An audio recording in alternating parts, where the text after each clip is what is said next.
Sarah, you're working on Hops. hops. Hops. So this is part 2 of the mind-blowing science that you're learning about on Brewed this week. What are you doing with hops? So my work with hops is surrounding the whirlpool. So before the wort's been fermented, before it's actually beer, but it's how we're initially getting those hop aromas and flavors into the beer. Right. So what all those IPA fanatics are looking for is more and more and more and more hops. Right. And the idea was typically you whirlpool for onwards of 30 minutes, right? Because you're trying to get those solids out of the way and get all of those hop oils solubilized. So our flavors and our aromas are coming from these essential oils that are in our hops. Right. And the idea is that, you know, traditionally you think that they're gonna kind of solubilize and be in the wort, and then they're really, really volatile. So they're gonna leave that wort super fast, is the thought. Right. And so the initial way this project came up was, is there a way we can identify the peak? So before we start losing our hop aromas to the air, you know, when do we need to stop whirlpooling so we get the most flavor into the beer? The most bang for your buck. Most bang for your buck, you know, if this is happening way before 30 minutes, that's 30 minutes you don't need to spend whirlpooling. I am shocked that I understand everything so far. You're doing great. Perfect. So far, I'm on board. Okay, so that's the idea. Okay. That's what we expected to happen. Okay. When we actually ran the tests, you know, went well, and we reached those peaks in the first 3 minutes of whirlpooling, which is so fast, so short. And the funny thing is, we never saw those levels decrease. You don't need to do 30 minutes, you can just do 3 minutes. Is that what you're saying? You could, or you could throw them in at the very end of your whirlpool and get those same aromatics in the beer. Does it have a name, this process you've come up with? We should come up with one. Sarah Whirlpool We is should. what we're going with for now. But if we do things your way, the benefits are... You know, reducing your time. Yeah. You know, money is time. You kids are in such a rush these days. We're gonna carbonate things faster, we're gonna get the hops in there faster, and I'm here to say bravo. You want to wait for Bravo. your beer? Yeah, no, I want it right now. So I'm sorry, I interrupted you. Less time with the hops. Yeah, less time, and then if things work out, using less hops to get those same aromas. You know, Right. brewers, if they're loading in all these hops to account for those aromas they're losing, we could be over hopping.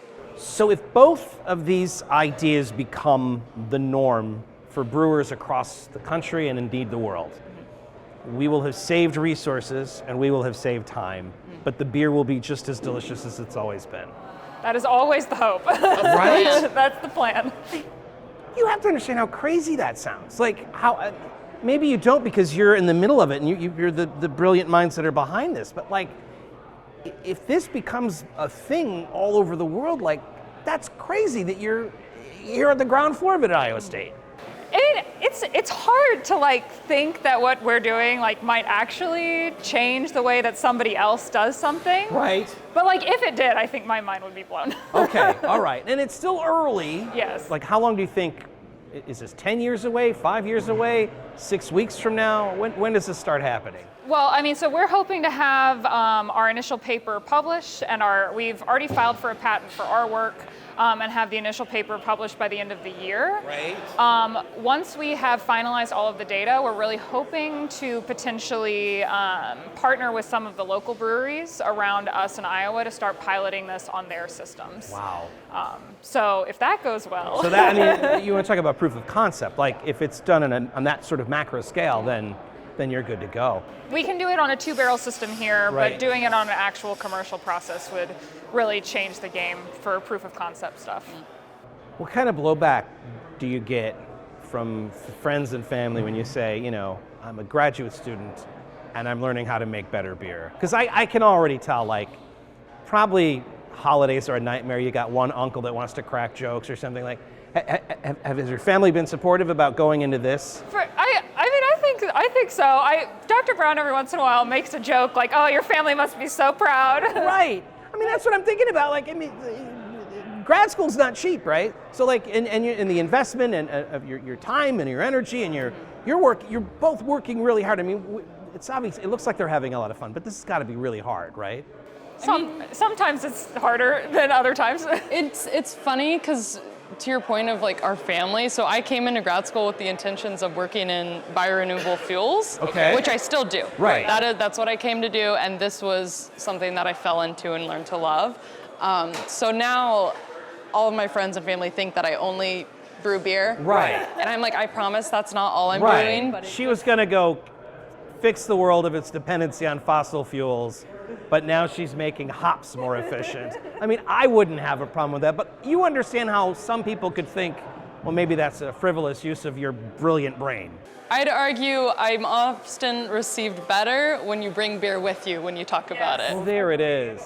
There it is. I actually finish, the beer chapter is the last chapter of my dissertation, because it's always nice to end on a high note. Right on. And for my preliminary exam, we brought water that we had flavored and carbonated with our rapid carbonation device, and that was very well received at my preliminary exam. Does your carbonation process could you use it on colas? Could you use it on... Well, it actually is sometimes used on colas, so we're primarily looking at using it on fermented beverages. Just fermented beverages, okay. So it could be used. It's like a seltzer, could you use it on? Yeah. The gift of hosting a show is I get to meet the most incredible people with the most incredible stories. These are two of my all-time favorite stories. I mean, what you're doing here could very potentially change everything. So, great job, both of you. Thanks so much for all the work that you're doing here. I can't wait to see how this ends up. Like, I want to know how this story ends, but I think it's a happy ending for all of us. Continued success here at Iowa State and beyond. Alex and Sarah, thanks so much. Thank you. Cheers, thank you so much. We're here in Doc Brown's laboratory. Did you like hit your head on a toilet? Is this like a flux capacitor kind of situation? No, I think he hit his head on a toilet. Okay, so now that makes sense. Yes. Whoa, whoa, whoa, you're telling me you're gonna carbonate beer 100 times faster?